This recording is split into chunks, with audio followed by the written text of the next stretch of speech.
கணக்கன்பட்டி ஸ்ரீ சச்சிதானந்த சர்க்குரு மூட்டை சுவாமிகளிடம் நான் உணர்ந்து கொண்ட வழிமுறைகள் சிலவற்றை உங்களிடம் பகிர்ந்து கொள்கிறேன். மதுரையிலிருந்து டி. ராதாகிருஷ்ணன்.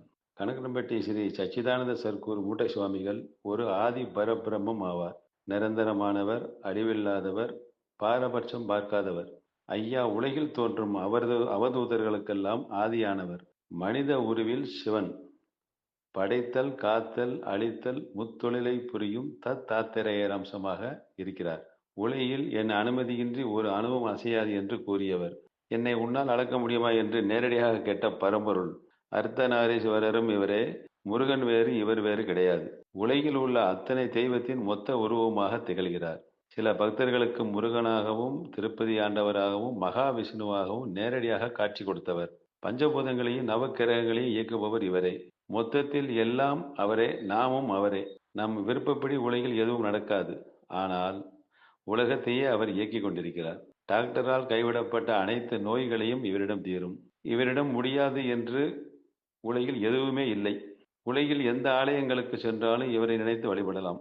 மற்ற ஆலயங்களுக்கு நேரம், திதி, நாள், நட்சத்திரம், சாஸ்திரங்கள், சம்பிரதாயங்கள் எல்லாம் உண்டு. ஆனால் ஐயாவை பொறுத்தவரை எந்த கட்டுப்பாடும் கிடையாது, எந்த சாஸ்திரமும் கிடையாது, சம்பிரதாயமும் கிடையாது. அஷ்டமி, நவமி, ராகு காலம், யமகண்டம், அமாவாசை, பௌர்ணமி என்று எந்த விதிமுறைகளும் இவருக்கு கிடையாது. இவரே சூரிய பகவான். இவருக்கு ஓய்வு என்பதே கிடையாது. 24 மணி நேரமும் இவரை பொறுத்தவரை நல்ல நேரம்தான். நமக்கு ஆபத்து ஏற்படும் போது எந்த நேரமும் இவரை தரிசித்தால் ஆபத் சகாயேஸ்வராக இருந்து அருள்பாலிக்கிறார். ஒரு சம்பவத்தின் மூலமாக தீட்டு கிடையாது என்று கூறியுள்ளார். நேரகாலங்களுக்கும் மதங்களுக்கும் அப்பாற்பட்டவர். அவரவர் குலதெய்வத்தை வணங்கிவிட்டு வா என்று கூறுவார்.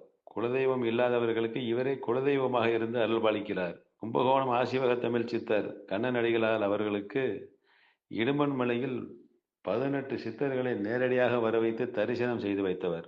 இவரது அற்புதங்களையும் அதிசயங்களையும் சொல்லிக் கொண்டே போகலாம். இறந்த ஒருவரை உயிர்ப்பிக்க செய்தவர்.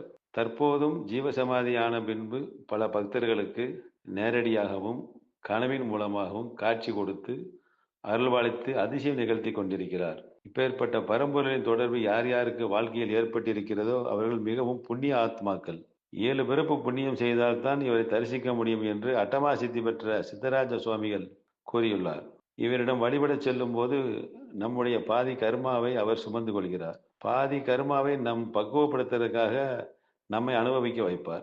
மனிதன் மனிதனாக எப்படி வாழ வேண்டும் என்பதை உணர்த்துவதற்காக சில வழிமுறைகளை கூறுகிறார். உலகில் எல்லாம் நானே என்று இருப்பதால் யாரையும் எதிரியாக நினைக்காது என்று கூறுகிறார். வாழ்க்கையில் பிறரால் நமக்கு ஏற்படும் துன்பங்கள் யாவும் நம் கர்மா குறைவதற்கு கடவுளால் அனுப்பப்பட்டவர்கள் என்பதை புரிந்து கொண்டால் நமது கர்மா குறைந்துவிடும். அதை விட்டுவிட்டு அவர்களிடம் நாம் வாதம் செய்து எதிரியாக நினைத்து காழ்ப்புணர்ச்சி கொண்டால் அல்லது சாபம் விட்டால் நமது கர்மா குறையாது என்கிறார். நம்மை பக்குவப்படுத்துவதற்காகவே நமக்கு சில துன்பங்களை இறைவன் வழங்குகிறார் என்பதை புரிந்து கொள்ள வேண்டும்.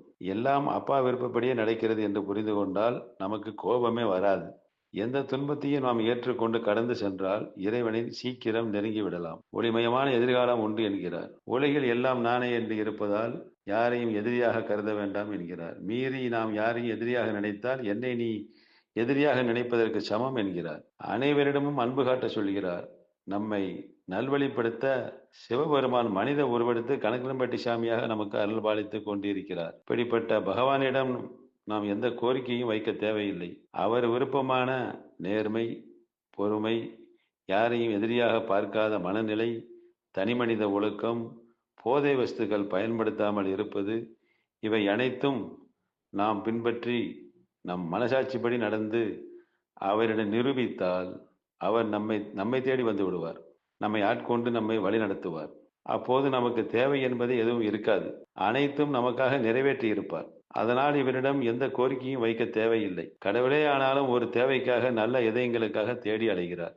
நாம் சரியான பாதையில் பயணம் செய்தால் யாருக்கு எப்போ எதை எப்படி கொடுக்க வேண்டும் என்று அறிந்து வைத்திருக்கிறார். சில பக்தர்கள் நான் 1 வருடம் ஆகிவிட்டது, 3 வருடம் ஆகிவிட்டு எனக்கு ஒன்றும் நடக்கவில்லை என்று கூறுகிறார்கள். அது அல்ல உண்மை. ஐயா கேட்காமலே வாரி வழங்கக்கூடிய வள்ளல். கேட்டதெல்லாம் கொடுக்க தயாராக இருக்கும் ஐயா அவர்களுக்கு தன்னைத்தானே செதுக்கி நம் தகுதியை வளர்த்து கொண்டு நிரூபித்தால் தானாகவே வேண்டியதெல்லாம் கிடைக்கும் என்ற நிலையை உருவாக்கி விடுவார். எவ்வளவு பணம் இருந்தாலும் நோயில்லாத வாழ்க்கை தான் தேவை.